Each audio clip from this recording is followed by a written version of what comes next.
Hi, I'm Nikki Kaminga and welcome to Keepsaker Supplies.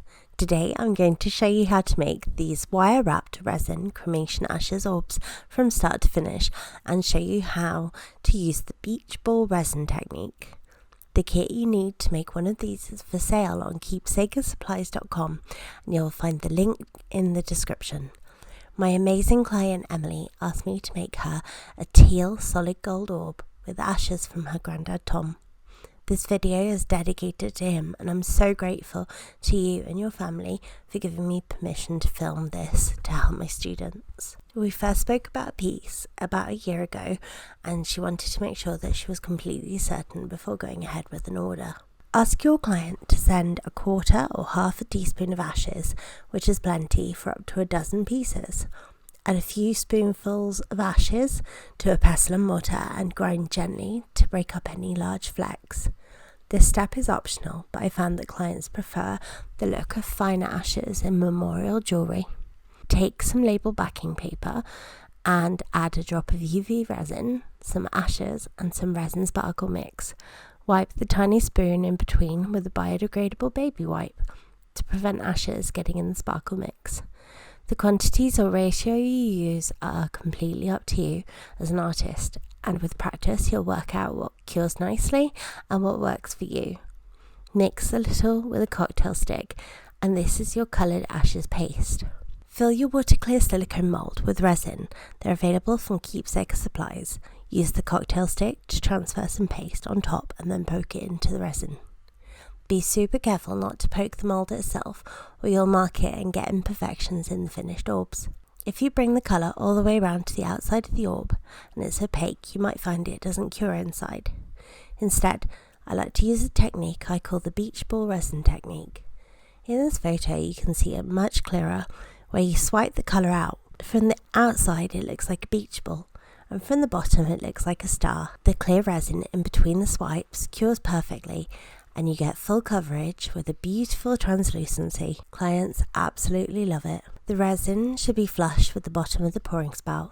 Slightly underfilled is easier but not too much of a dip. You may have a few large bubbles which you can fish out with a cocktail stick and a little bit of patience. I had a feeling or intuition that I should make an orb for Emily with gold-filled leaf. I don't think it's wasteful because you will always return all of the unused blanks you make, and it gave her the choice. After you make each orb, put it in the UV nail lamp for a 99-second low heat cure. Then add the next and the next. I like to cure them at least 3 or 4 times each, turning after each cure. Whilst they're in, put away the client's ashes and clean your workstation. Once the orbs have completely cooled down, and don't be tempted to touch them to check, you can remove the spheres from the mould. Arrange them somewhere you can take a photo for your client to make a choice and send them a photo. To finish an orb, cut away the excess with side cutting pliers, then sand with a diamond file. If you need to finish it, you can rest it on some white tack and add a drop of resin and cure to dome it. Use a black Sharpie pen to make a dot right in the centre of the pouring hole. Put it in the pearl drill or try your best to drill by eye. The pearl drill guarantees the hole goes straight through. Put the head pin through.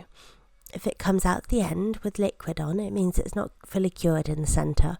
You'll need a head pin wide enough to cover the pouring hole, and we have these solid 9-carat yellow or rose gold domed head pins on Keepsaker Supplies.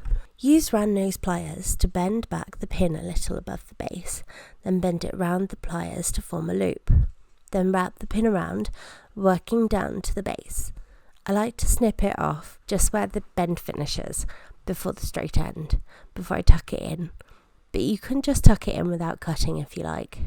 I decided to make Emily's second choice into a piece of jewellery too, with a gold vermeil ball head pin.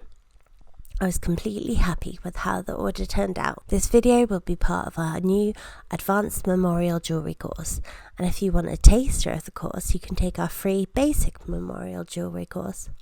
Thanks for watching, and don't forget to give it a thumbs up. If you're new to my channel, hit subscribe and then click the notification bell so you'll know when I post a new video. Let me know in the comments if you'd like to see more videos like this, and don't forget I've linked to the blog and all the supplies you'll need down below. Now relax and do some crafting. Be sure to like and subscribe. I'm Nikki's daughter.